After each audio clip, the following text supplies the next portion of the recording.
Canterbury Trails Farm. Today I'm going to be showing you how to make a very easy one-dish Mexican rice dish. It can be as easy as you want it really, because you don't have to use any fresh vegetables if you don't want to. So first of all, you're going to need a casserole dish. And I have already boiled 6 chicken legs and take them off the bone and shredded it up. So you're going to need about 1 to 2 cups of cooked chicken. You can use leftovers, whatever. Cooked chicken, you're going to put that in there. You're going to need 1 can of drained black beans, or if you have your own, 1 pint. You're going to need 1 can of drained corn. You're going to need 1 can of undrained tomatoes, diced tomatoes, or a pint.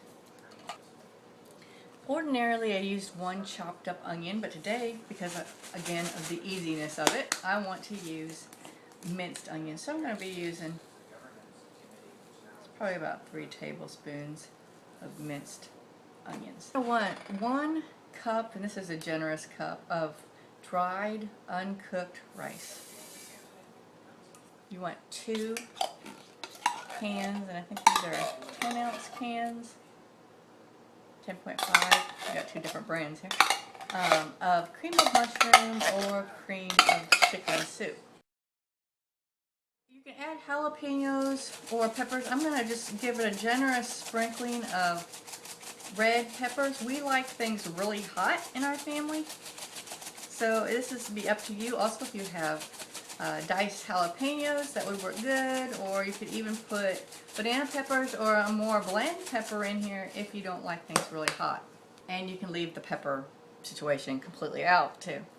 You're going to need 2 tablespoons of taco seasoning. I do have a recipe on how to make your own taco seasoning if you don't have one of those little pouches. And this is a nifty tip too. When I buy salt, I save the cardboard containers and then I trace around and cut out the spout out of the cardboard so it fits in the top of a canning jar lid, and it makes a nice little pour spout. And you're going to need 2 cups of either chicken broth, which I saved from boiling my chicken, or water. I imagine you could, if you were trying to add more nutrition, you could probably use milk. You want to mix all this up.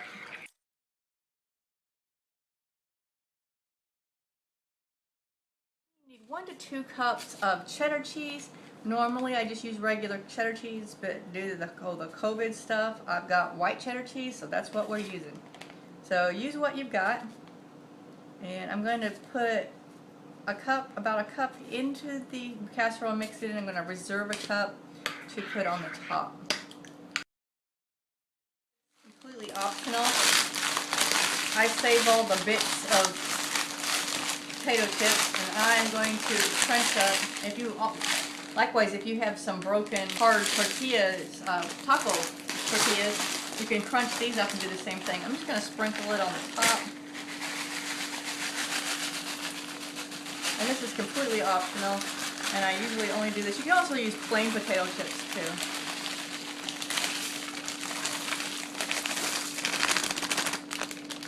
Adding the potato chips is just going to give it a little bit more of a crunch there. And then you're going to put the rest of your cheese on the top. If I didn't already mention it, you should have preheated your oven to 375. And now we want to cover it with some foil. Put it in the oven for 45 to 60 minutes. And you'll know it's done when your rice is cooked and soft. So at about 45 minutes is when I'll check it.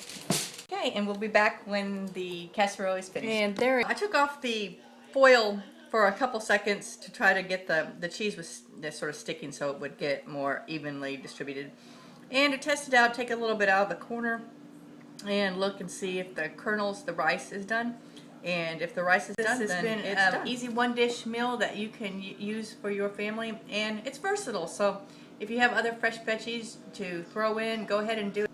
It might take a little bit longer for the fresh veggies to cook opposed to the canned or jarred. Just, keep checking that time. So this has been Angie from Canterbury Trails Farm. Thanks for joining us. Bye.